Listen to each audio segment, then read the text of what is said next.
Les non-arabes ne pratiquent pas le véritable islam. Ah oui, tu remontes, fils du Très-Haut. Les non-arabes ne pratiquent pas le véritable islam.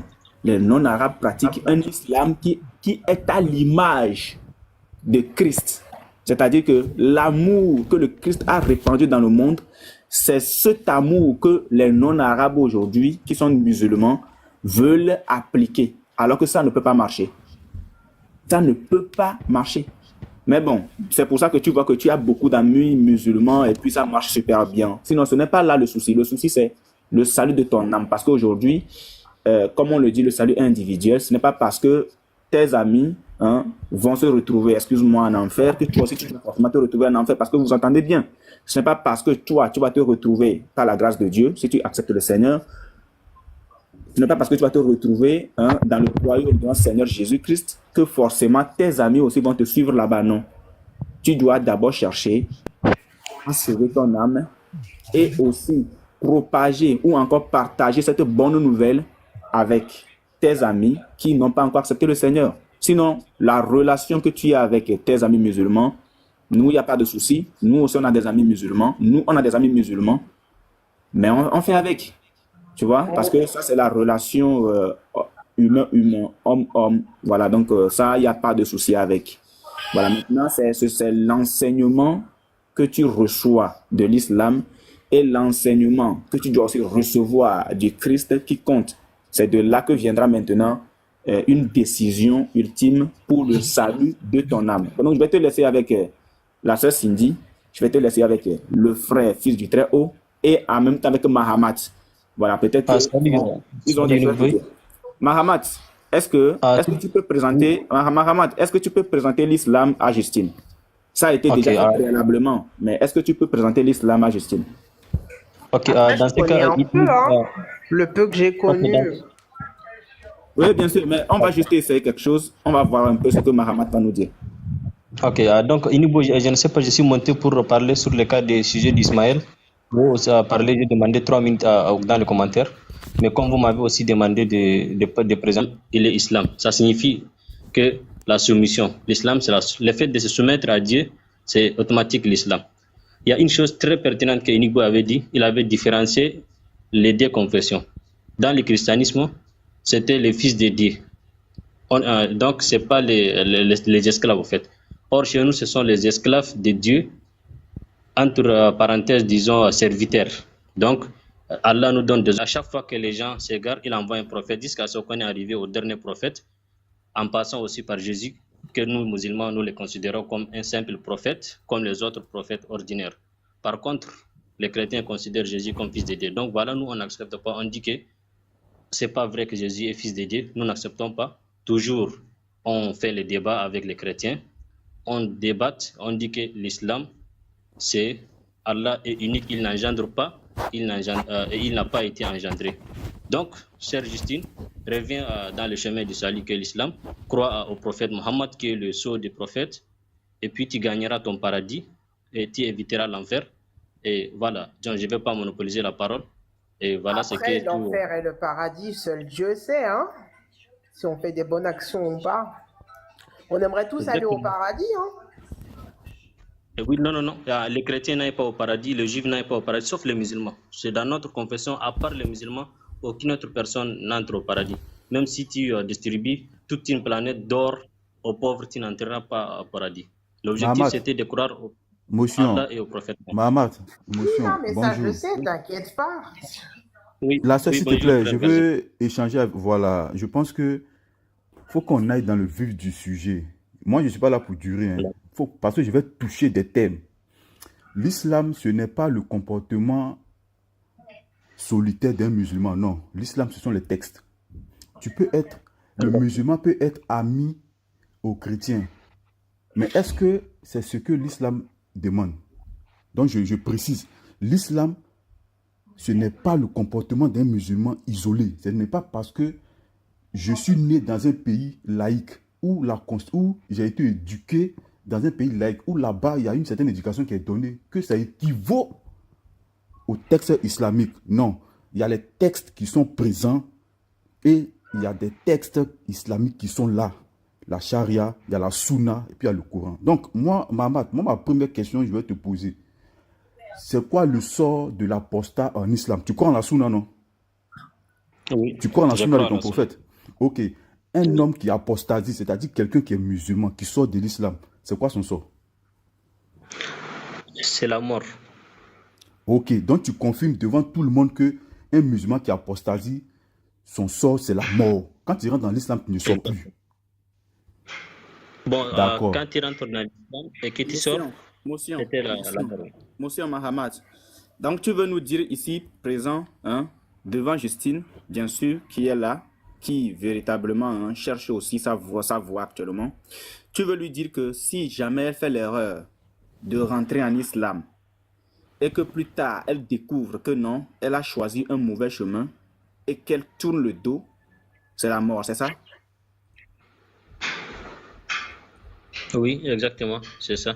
C'était ça la condition de l'islam. Honnêtement, oui. Ok. Justine. D'accord. Eh ben.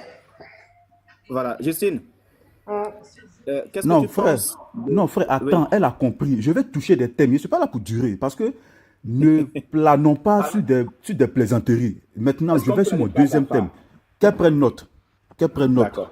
Il y a l'apostat. Donc, elle a compris que si elle quitte, si jamais les musulmans, qu'elle sort, c'est la mort. Maintenant, Mahamat, tu es musulman. Dis-nous, ton prophète, il a épousé Aïcha à quel âge? Aïcha avait quel âge? Lui, il avait quel âge quand il l'épousait? Le prophète avait épousé Aïcha et il a 53 ans et Aïcha avait 6 ans. Et il a eu des rapports 51 ans. Maintenant, il a eu des rapports avec elle à quel âge? Non, attends. Donc, le prophète, lorsqu'il a marié Aïcha, il avait 51 ans et Aïcha avait 6 ans. Lorsqu'il avait le rapport, le prophète avait 54 ans et Aïcha avait 9 ans, c'est-à-dire 3 ans après leur fiançailles, disons. D'accord. Donc, Justine, tu viens d'entendre le prophète de l'islam, celui qui est l'exemple, le modèle des musulmans. À 51 ans, il a épousé un bébé de 6 ans. Et il a eu des rapports sexuels avec elle. Il a eu des rapports sexuels avec elle. Laisse-moi parler, laisse-moi. 6 ans, on est encore bébé. Il faut te calmer. Donc, à 9 ans, lui, il avait 54 ans. Il a couché. Il a eu des rapports sexuels avec elle. Et en islam, c'est autorisé. Sourate 65, le verset 4.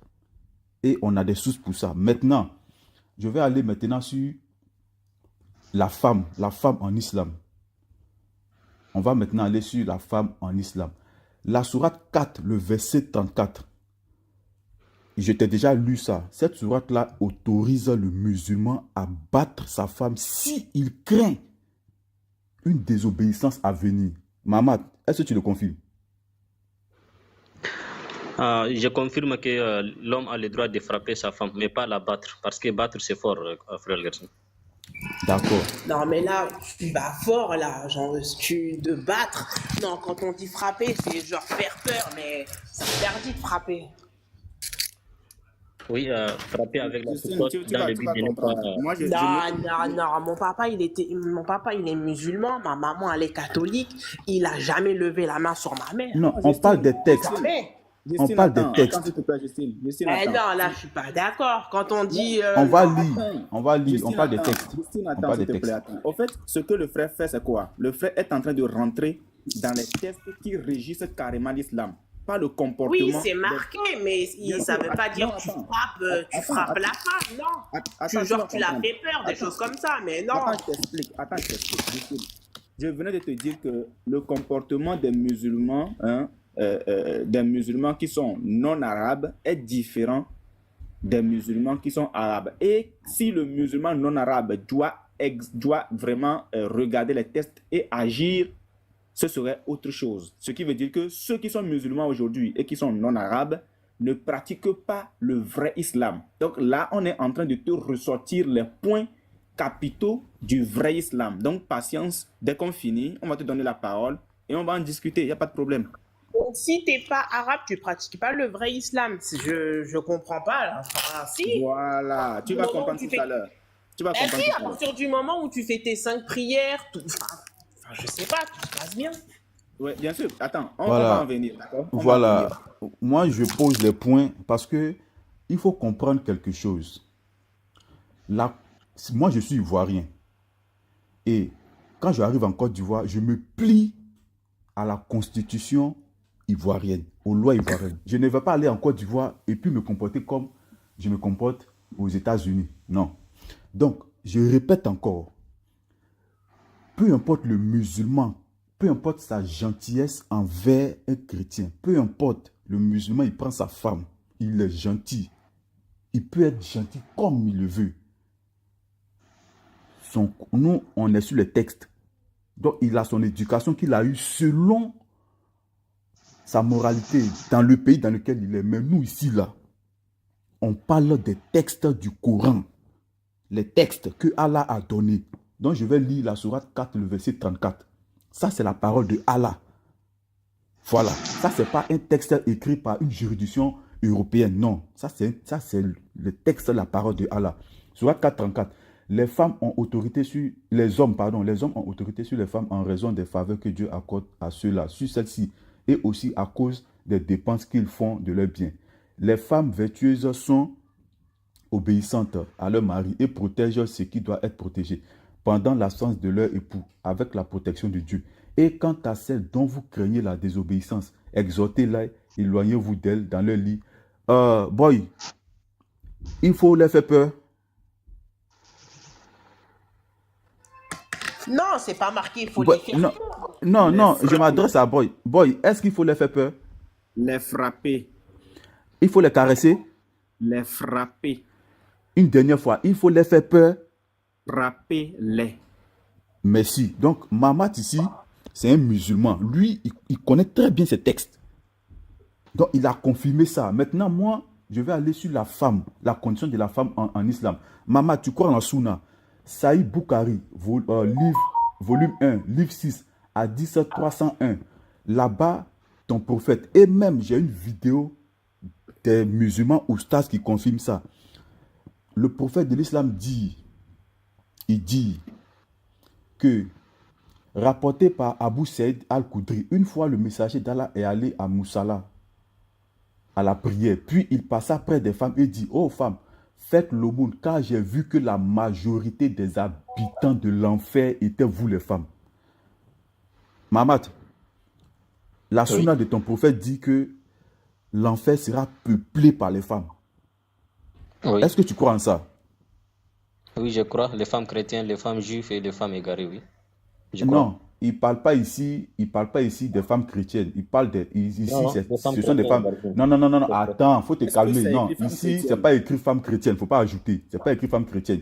C'est le Je reprends. détail, frère. Je reprends. Il dit, pourquoi en est-il ainsi? Elle pose parce que j'ai fait exprès de m'arrêter. Il dit, elle demandait, pourquoi en est-il ainsi, ô messager d'Allah? Donc, ce n'est pas une femme chrétienne qui va lui dire messager d'Allah. Ici, on parle des musulmans.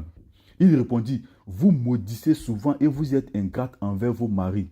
Je n'ai pas vu quelqu'un de plus déficient d'intelligence. Justine, reviens. Ton prophète, je ne sais pas si c'est une musulmane ou pas, mais ici, le prophète de l'islam dit, je n'ai pas vu quelqu'un de plus déficient d'intelligence et de religion que vous. Voilà comment Mahomet traite les femmes en islam. Ça, c'est la sunna. Et Maman, tu es musulman, tu crois en ça? Oh, Oui, je messager, crois. qu'est-ce qui manque à notre intelligence et à notre religion? Il dit, le témoignage de deux femmes. Il continue, il dit, et ça c'est dans le Coran. Hein. Voilà. Le témoignage de deux femmes n'est-il pas égal au témoignage d'un homme? Donc, Justine, si tu vivais, parce que là tu es dans un pays laïque sûrement, donc ça ne s'impose pas à toi, mais si tu vas dans un pays sous charia, un pays où c'est l'islam, c'est la loi de Allah qui est appliquée dans toutes les juridictions, c'est-à-dire sous charia, si tu as un problème, par exemple, un homme t'a violé ou un homme t'a frappé, ou, bon, on prend le viol, il y a un homme qui t'a violé et tu vas porter plainte, il faut obligatoirement venir avec une deuxième femme pour que vous deux, votre témoignage soit au même niveau que celui d'un seul homme. Ça, c'est l'islam. Donc, les gens ne vous ont pas dit tout ça. On va continuer. Parce que moi, je suis dans la condition des femmes en islam. Voilà. Je suis dans la condition des femmes. Et ici, la femme annule la prière en islam. Je continue. Saïd al-Bukhari, volume 1, livre 9, hadith 490. Aïcha, les choses qui annulent les prières ont été mentionnées avec moi. Il dit, la prière est annulée par un chien, un âne et une femme. Mamad, est-ce que tu confirmes ça? Pardon? Est-ce que tu confirmes ce hadith Bukhari, volume 1, hadith 9, livre 490, que la femme annule la prière dans l'islam au même titre qu'un chien et un âne? Est-ce que tu confirmes ça?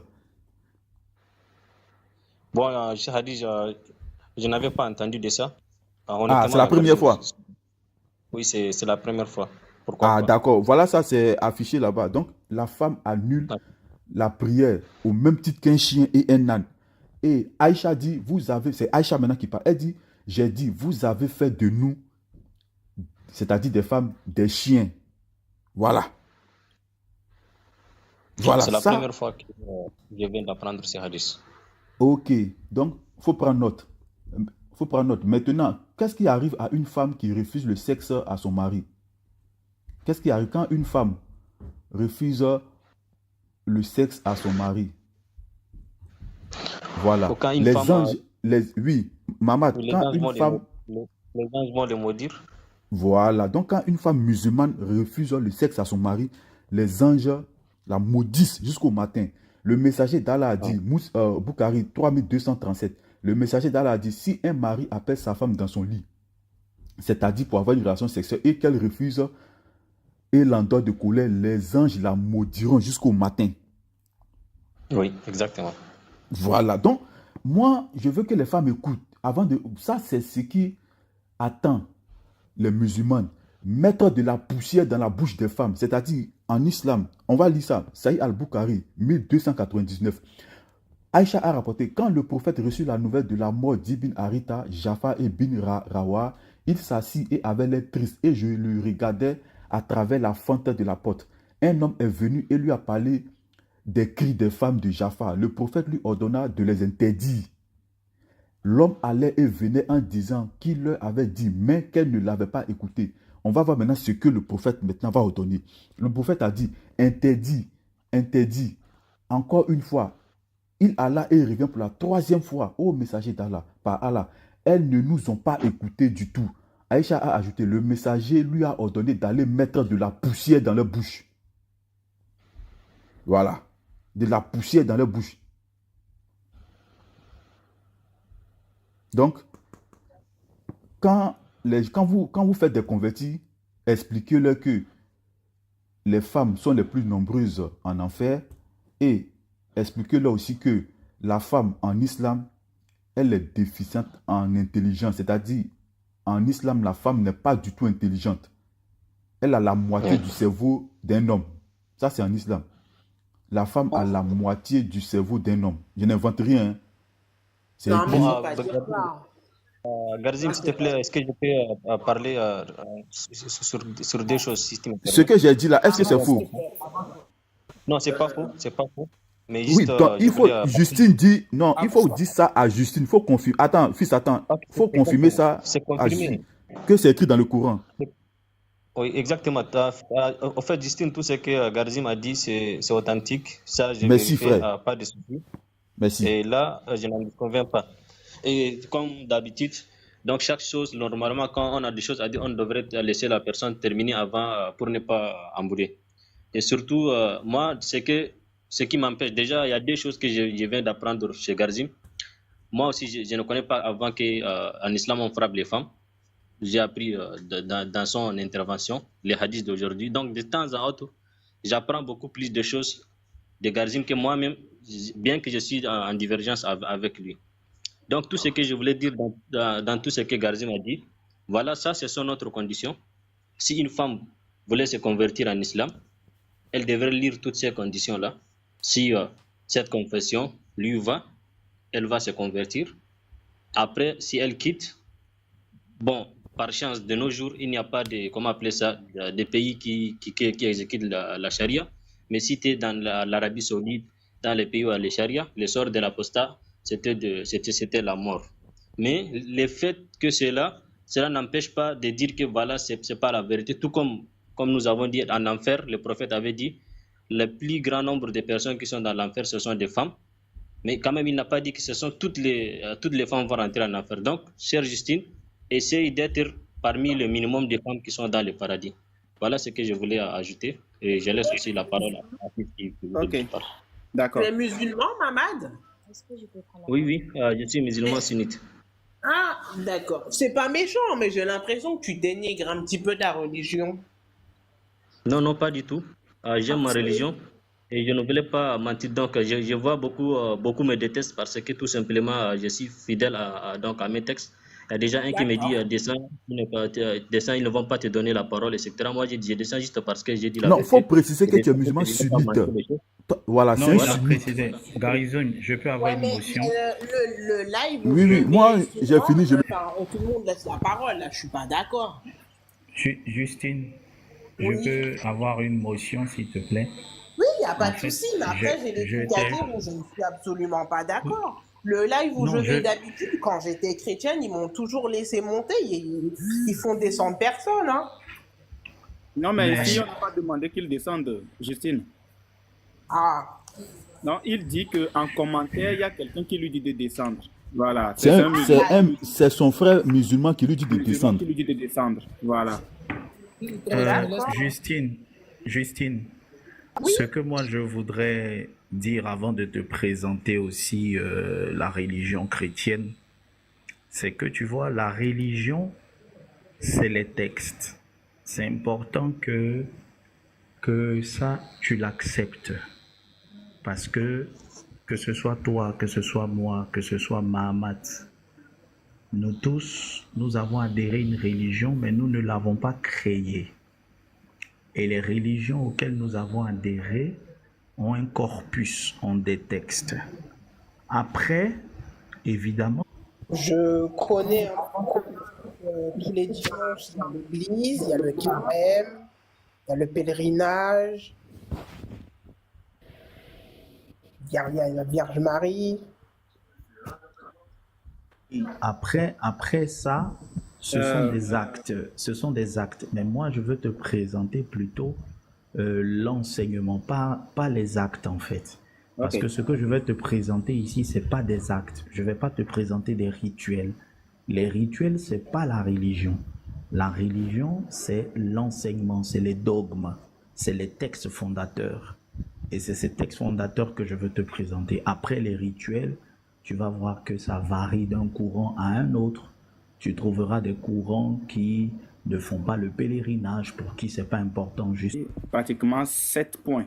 Bon, enfin, quand on prendra 3 points et le dernier point qui est la femme en islam, on a touché pratiquement 4 autres points là-bas. Mais pour l'instant, je vais toucher le premier point, l'apostat. Justine, est-ce que tu savais que, étant musulmane, maintenant même, je pense que tu es musulmane, hein, s'il faut le dire ainsi, est-ce que tu savais que si tu te décides de sortir de l'islam, un jour tu mérites la mort? Est-ce que tu le savais? Non, je sais pas. Voilà. Donc, c'est ce que l'islam dit. L'islam dit que quand tu es musulman et que tu te décides un jour de quitter l'islam, tu dois être tué. Quiconque quitte l'islam, tuez-le. C'est ce que l'islam dit. Mais si on t'écoute, on voit que tu étais déjà chrétienne, en guillemets catholique. Tu es devenue musulmane tranquillement, sans aucun souci, sans aucun problème. Tu ne vois pas qu'il y a un petit problème maintenant que tu es en islam et que si jamais le Seigneur te touchait et qu'il fallait que tu quittes l'islam, tu mérites la mort. Qu'est-ce que tu peux nous dire là-dessus? Il n'y a rien à dire. Rien à dire. Avec le prophète. Est-ce que tu serais prête, hein, à mourir juste en quittant l'islam? Ah, non, je suis trop jeune. Comment? Non, je pense même pas à ça. D'accord.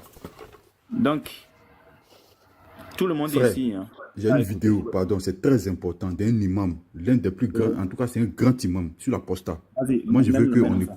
Voilà. Donc, je mets le son. Il était en débat avec Jack Le Fou. Donc, on va écouter tous ensemble le son. D'accord, vas-y. En fait, confirmé par le comportement, la parole Je et te les réponds tout décisions de du suite. prophète. Je te réponds tout de suite. Est-ce que quelqu'un qui quitte sa religion, oui, est-ce que quelqu'un qui quitte sa religion, il a cette liberté ou pas, pour savoir si c'est compatible l'islam avec la démocratie? Bah, je ne vais pas répondre en démocratie, d'abord dans la société occidentale démocratique. Celui qui sort de l'islam, demain, on ne va pas lui couper la tête, on est bien d'accord. Et dans l'islam sur ce point. Dans la religion musulmane, du moment que l'État musulman, je parle d'un pays musulman, d'un État musulman, géré par un gouverneur musulman, qui impose la charia, qui est la loi juridique imposée par l'islam, eh bien, la chose qu'on va lui demander à cette personne qui va quitter l'islam, d'y retourner.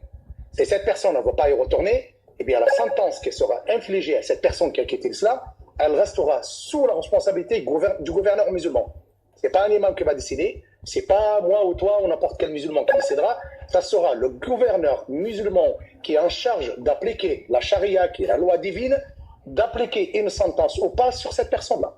Et c'est quoi la sentence s'il applique la charia? La sentence, c'est cette personne. Là, c'est clair à les règles. Si cette personne ne revient pas à l'islam, l'islam le condamne à mort. Tout simplement. Merci beaucoup. Donc, je pense que tout le monde a entendu. Hein. Voilà. C'est clair. C'est clair. Donc, moi, c'est l'apostat, le sort des apostats. Donc, Justine sait ce qu'il attend quand elle va se décider de quitter l'islam. Bien. Maintenant, le mariage des petites filles. Elle sera peut-être sauvée parce qu'elle vit dans un pays démocratique. Mais On verra bien. voilà, elle doit savoir qu'il y a une épée qui plane sur sa tête, en fait. Ok. À partir de l'islam, celui-là même qui a apporté la religion islamique a épousé une petite fille de 6 ans et a couché avec elle quand elle en avait 9. Quand elle avait 9 ans. 9 ans.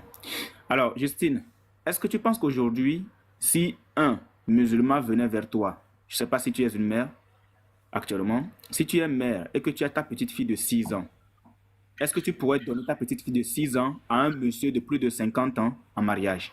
Je le tue, tu touches pas à mes enfants. Non, mais c'est ce que l'islam te demande de faire. Oh non, mais qui c'est... Non. Non, attends, Justine.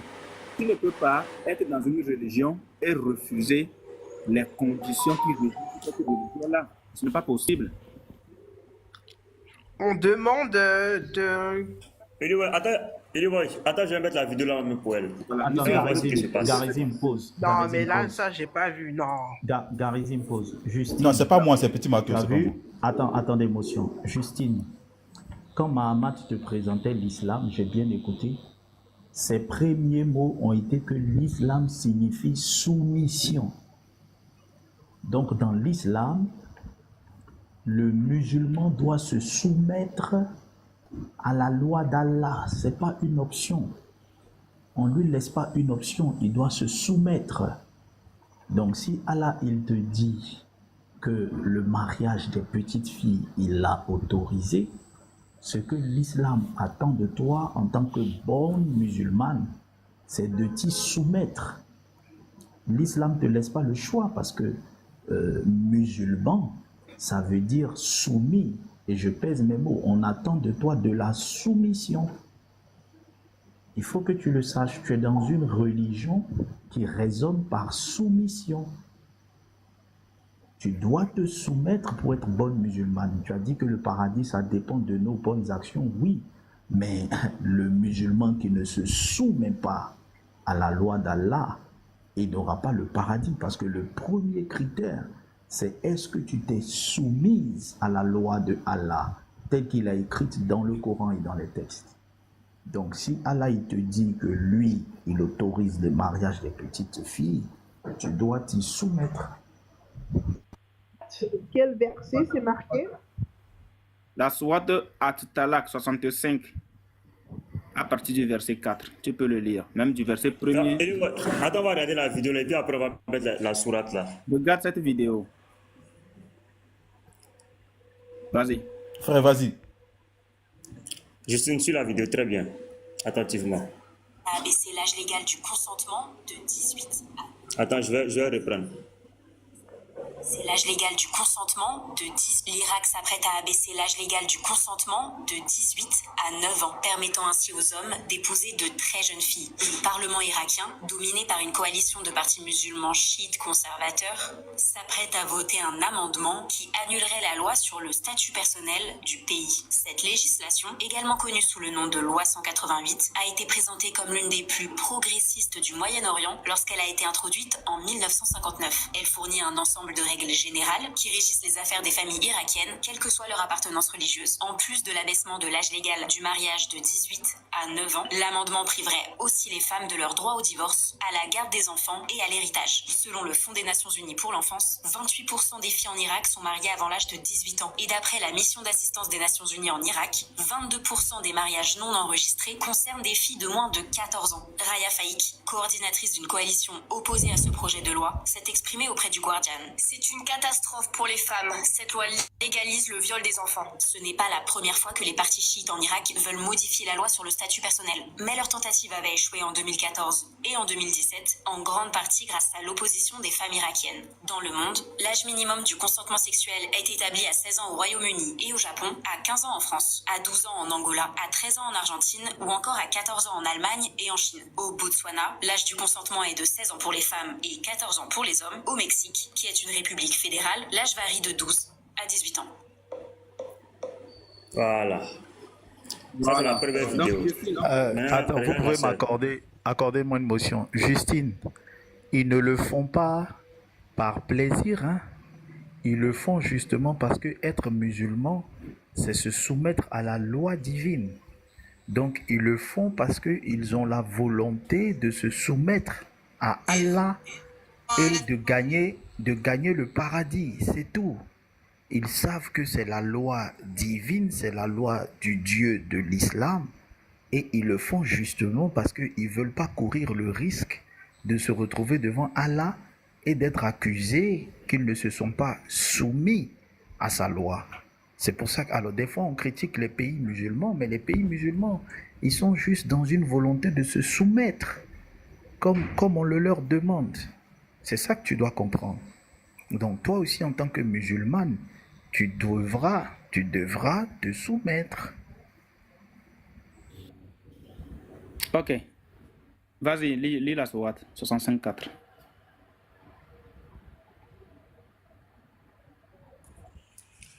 Si vous avez des doutes à propos de la période d'attente de vos femmes qui n'espèrent plus avoir de règles, leur délai est de 3 mois. De même pour celles qui n'ont pas encore de règles.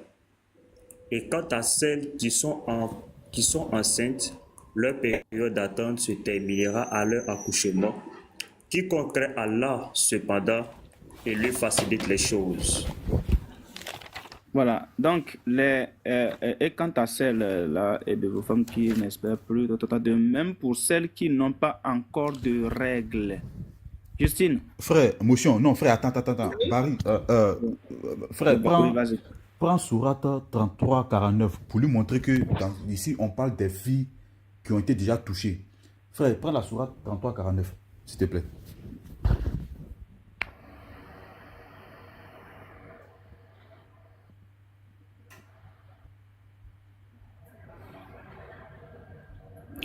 Ô vous qui croyez, quand vous vous mariez avec des croyantes et qu'ensuite vous divorcez d'avec elles avant de les avoir touchées, vous ne pouvez leur imposer un délai d'attente clair. Voilà. Donnez-leur sens. Vas-y. Donc dans la sourate 65 là-bas, on parle effectivement des filles qui ont été touchées. Voilà. Les filles là, les jeunes filles, les filles qui n'ont pas encore les règles là, elles ont été touchées. Parce qu'en islam, quand le mari n'a pas encore touché sa femme, il ne doit pas lui imposer une période de virginité, un délai. Il la libère automatiquement et part. Voilà, donc moi c'est cette précision-là que je voulais apporter. On peut aller dans la 65.4. Bon, Justine, oui, reviens encore dans 65, frère. Justine, regarde un peu la sourate 65, le verset 4. Il est dit que, de même pour celles qui n'ont pas encore de règles, quelle est la tranche d'âge dont on peut situer ici? celles qui n'ont pas encore de règles. Est-ce que ce sont des personnes adultes? Ce sont des enfants? Elle bug un peu, elle est dans le rouge. Elle est en rouge. Ouais, j'écoute, hein. Ouais, bien. Dis-nous un peu. Quand on dit que de même pour celles qui n'ont pas encore de règles, de qui parle-t-on ici? Des personnes adultes ou bien des enfants? Mais il parle pas des enfants, c'est pas marqué enfant. Hein. Oui, de même pour celles qui n'ont pas encore de règles. Qui n'ont pas encore de règles. Ceux qui n'ont pas encore. Comment? Ceux qui n'ont pas encore. Oui, mais ce sont quoi? Ce sont des enfants ou bien ce sont quoi? Elles sont quoi? La tranche d'âge. Bah, c'est des jeunes femmes. Il faut quel âge pour avoir les... Attends. Voilà, exactement. Justine, à partir de quel âge, en général, une femme voit ses règles?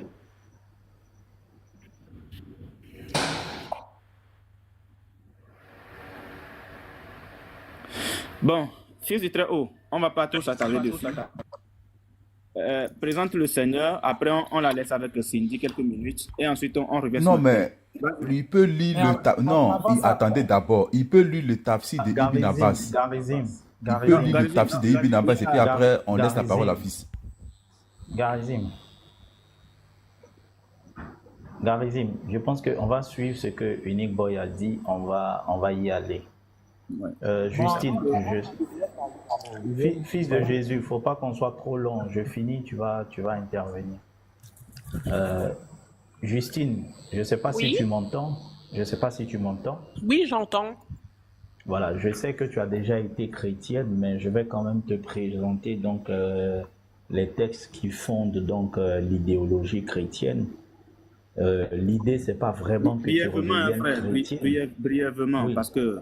Brièvement, l'idée, c'est pas que tu redeviennes chrétienne, mais l'idée, c'est que tu pratiques une religion en connaissance donc des textes. Alors, on t'a présenté l'islam, qui est une religion qui raisonne par rapport de soumission. Frère, est-ce qu'on peut prendre Apocalypse chapitre 3, verset 20? La première des choses que je vais te dire, c'est que le Seigneur Jésus, c'est un Dieu qui respecte le libre arbitre. Le Seigneur, il ne raisonne pas par rapport de soumission. Son désir pour toi n'est pas que tu te soumettes au prix de ta conscience et de tes valeurs à sa loi. Il respecte ton libre arbitre. Petit marteau, est-ce qu'on peut aller dans la Bible, lui présenter Apocalypse, le chapitre 3, le verset 20. Tu vas voir tout de suite que ça contraste avec l'islam.